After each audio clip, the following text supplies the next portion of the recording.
Bonjour, bonsoir, merci de nous rejoindre. Ici notre deuxième vidéo. Merci à vous qui avez déjà regardé la première. Merci à vous qui vous êtes déjà abonnés. Merci à vous qui ne l'avez pas encore fait, mais qui allez bientôt le faire. On saura effleurer synonymes. On le sait très bien, des mots synonymes, ce sont des mots ayant à peu près la même signification. On prend en compte le mot visage.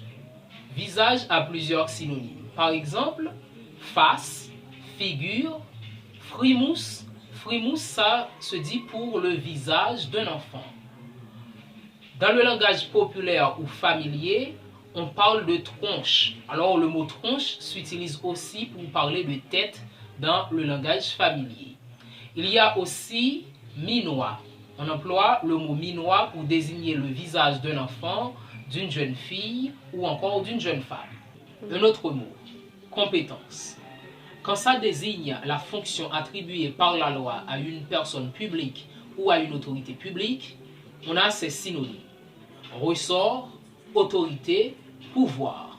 Mais quand ça désigne la capacité d'une personne dans un domaine particulier, eh bien on a capacité, qualification, connaissance, savoir et science. Mesdames et messieurs, mes chers amis, ce n'est qu'un petit goûter.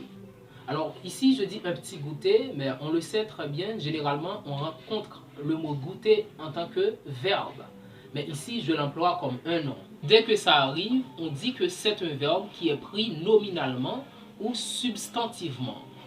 L'autre nom du mot nom, c'est bien substantif.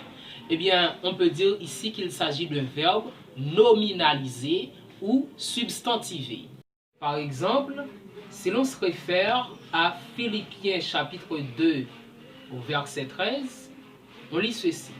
C'est Dieu qui produit en nous le vouloir et le faire selon son bon plaisir. Alors, le vouloir et le faire, ça veut dire la volonté et l'action. Mais ici, on peut voir qu'on a vouloir et faire qui sont des verbes.